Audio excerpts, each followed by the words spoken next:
सेहत कार्यक्रम में श्रोताओं आप सभी का बहुत बहुत स्वागत है। आज इस कार्यक्रम में हमारी मेहमान हैं शहर की जाने मानी neuro psychologist doctor Sona Kaushal Gupta, और आज आपसे हम इमोशनल हेल्थ के विषय में बातचीत करेंगे। डॉक्टर गुप्ता, कार्यक्रम में आपका बहुत बहुत स्वागत है। Thank you Anil ji. Doctor Sona Kaushal Gupta, आमतौर पर हम चर्चा करते हैं मेंटल हेल्थ की, इमोशनल हेल्थ की। इमोशनल हेल्थ यानी भावनात्मक स्वास्थ्य, मेंटल हेल्थ यानी मानसिक स्वास्थ्य। इन दोनों में अंतर क्या है डॉक्टर कौशल?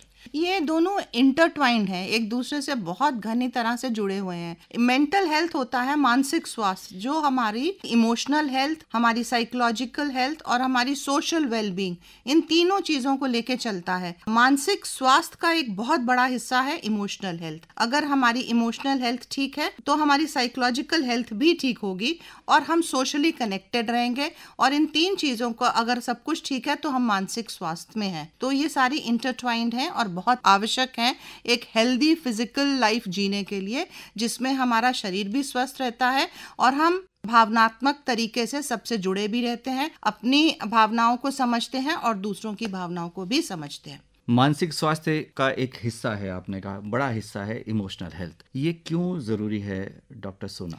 देखिए, मैं आपको बताऊं, मेंटल हेल्थ जो है ना, ये क्या करती है, ये कंप्यूटर के सॉफ्टवेयर की तरह है। जो हमारा ब्रेन और माइंड है, ये कंप्यूटर के सॉफ्टवेयर की तरह है। ये इंफॉर्मेशन को, जो भी हमें इंफॉर्मेशन मिलती है, सुनते हैं, देखते हैं, whatever information we are getting, उसको ये प्रोसेस करता है अंदर हमारा माइंड, और इसको प्रोसेस करके इंफॉर्मेशन को स्टोर करता है, जो हमारी मेमोरी की तरह से आती है।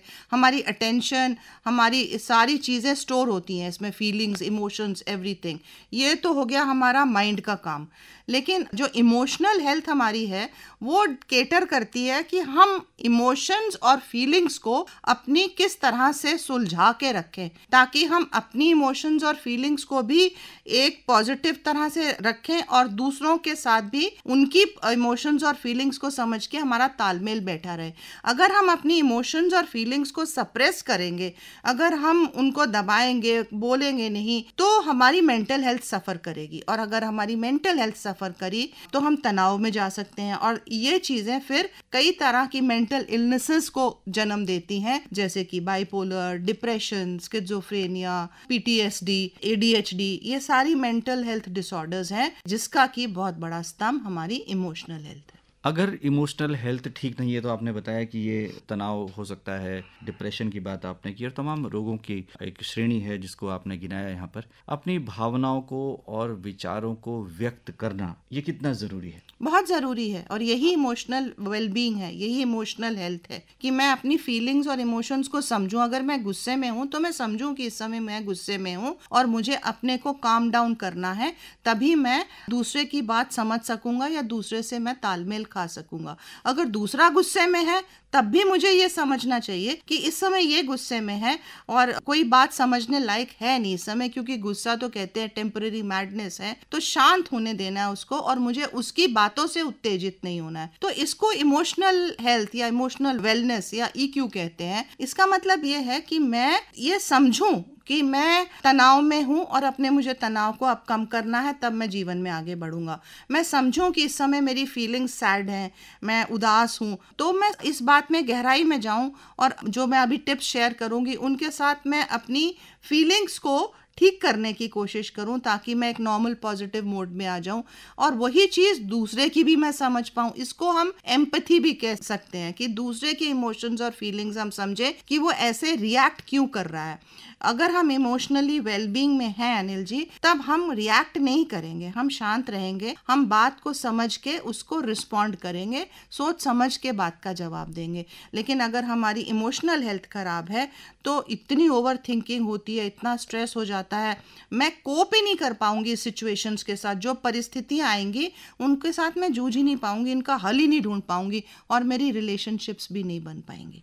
आप बार बार एक शब्द का प्रयोग कर रही हैं, ओवर थिंकिंग। ये क्या है? आमतौर पर सभी ज़्यादा सोचते हैं। देखिए, ओवर थिंकिंग एक प्रक्रिया है, जैसे कि अगर मैं किसी बात को लेके परेशान हो जाऊं और उस बारे में बार बार सोचूं, तो बार बार सोचने से नेगेटिव ही सोचूंगी। ब्रेन का एक वायरिंग ही ऐसे बनी हुई है कि ब्रेन ज़्यादा नेगेटिव की तरफ अट्रैक्ट होता है। तो ओवर थिंकिंग में यही होता है कि मैं उस चीज़ को, उसको रूमिनेशंस भी कहते हैं, मतलब बार बार उस बात को सोचना, और ऐसा क्यों हुआ, ऐसा नहीं होता, अगर मैं ऐसे करता तो क्या होता, अब क्या होगा, ये सारे थॉट्स मेरी बात को, किसी परिस्थिति को लेके जब दिमाग में चलते रहते हैं तो इतने ज़्यादा थॉट्स मेरे माइंड के अंदर अक्यूमुलेट हो जाते हैं कि वो स्ट्रेस पैदा कर देते हैं, और उस स्ट्रेस से मुझे कई शारीरिक रोग और कई मानसिक रोग उत्पन्न हो जाते हैं। तो ओवर थिंकिंग को एक एडिक्शन हो गई है, बहुत ज़्यादा लोग ओवर थिंकिंग के पैटर्न्स में आजकल फंसे हुए हैं। इसको समझना और इससे निकलना दोनों पॉसिबल हैं, अगर आप इसको समझ लो, अवेयर हो जाओ और इससे आप निकल सको, अगर आपको उसकी प्रक्रिया पता हो तो। माइंडफुलनेस क्या है? माइंडफुलनेस एक एंटीडोट ही समझ लो आप ओवर थिंकिंग का। ओवर थिंकिंग जब हम कर रहे हैं तो बार बार बहुत ज़्यादा सोच रहे हैं, थॉट्स बहुत ज़्यादा हैं, प्रेशर कुकर की तरह दिमाग में एक स्टीम बन रही है जो कि हमें स्ट्रेस पैदा कर रही है। हम अगर अपने कोई गोल पे फोकस करें और उस गोल को अचीव करने के लिए उस पे फोकस करें तो ओवर थिंकिंग कम होगी। माइंडफुलनेस भी इसी तरह से एक टेक्निक है जिस पे हम कहते हैं कि आप जो भी चीज़ बोल रहे हो उस पे फोकस करिए, दिमाग को इधर उधर ले जाने के बजाय एक पॉइंट या एक बात पे फोकस करने की कोशिश करिए। और फोकस करते हुए माइंडफुलनेस में आप अपने बाकी सेंसेस का इस्तेमाल करिए, लाइक आप टच, फीलिंग, टेस्ट, इन सब चीज़ों को इस्तेमाल करते हुए उस चीज़ पे फोकस करिए। कहने का मतलब है अगर आप विजुलाइज भी करें कोई चीज़ को और उसी बारे में बोले और उसी पे ध्यान दें तो वो माइंडफुलनेस होती है। Being in the present moment, focusing on a particular thing. जी, अब हम इमोशनल हेल्थ से होने वाली समस्याओं पे बात कर रहे हैं। इसका निदान क्या है, क्या करना चाहिए हम लोगों को? सबसे पहले तो अवेयरनेस है, जैसे कि आज आपने इतना अच्छा टॉपिक चुना है तो अवेयरनेस बहुत ज़रूरी है। ज़रूरी नहीं है कि मैं हमेशा ही खुश रहूं। Emotional health, good emotional health का मतलब ये नहीं होता कि आई एम हैप्पी ऑलवेज 24/7, वो नहीं होने का। बीच में फेजेस आएंगे जब आप स्ट्रेस में भी होंगे, डिप्रेस भी होंगे, एंग्शियस भी होंगे, इरिटेटेड होंगे, कंफ्यूज्ड होंगे, एंग्री होंगे। तो जब भी आपके इमोशंस इस तरह से आए तो अवेयर होना चाहिए कि इस समय मेरी स्थिति ये है। अपने इमोशंस को आप पहचानिए, मैं गुस्से में हूँ इस समय।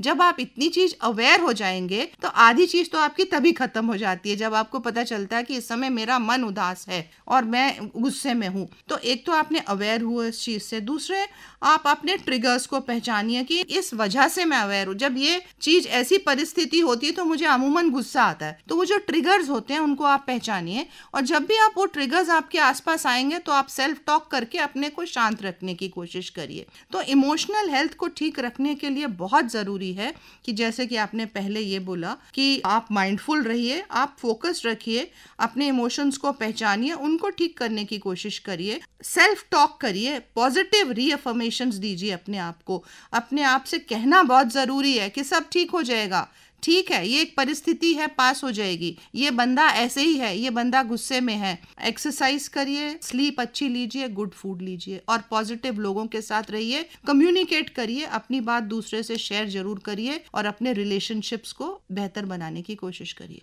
डॉक्टर सोना कौशल, डर या भय किस तरह से हमारी इमोशनल हेल्थ को प्रभावित करता है? ये बहुत बड़ी समस्या है आजकल, ये डर, फियर हर किसी में कुछ मात्रा में ज़रूर है, किसी में बहुत ज़्यादा, किसी में कम। लेकिन एक फियर एक ऐसी चीज़ है कि एक वर्ल्ड ऐसा अनसर्टन, वॉलेटाइल वर्ल्ड हो गया है, कंफ्यूज्ड, अनसर्टन वर्ल्ड है कि कब ये दिखाया जाता है, इवन इन मीडिया सब लोग इस बारे में बोलते भी हैं कि अचानक अनसर्टनिटी कब आ जाए उसका पता नहीं है कभी भी। तो अनसर्टन, वॉलेटाइल, कंफ्यूज्ड वर्ल्ड है और क्या समस्या आ जाए, ये बात हमारा दिमाग अब इस बात का जागरूक है और इसलिए फियर पैदा रहता है दिमाग में।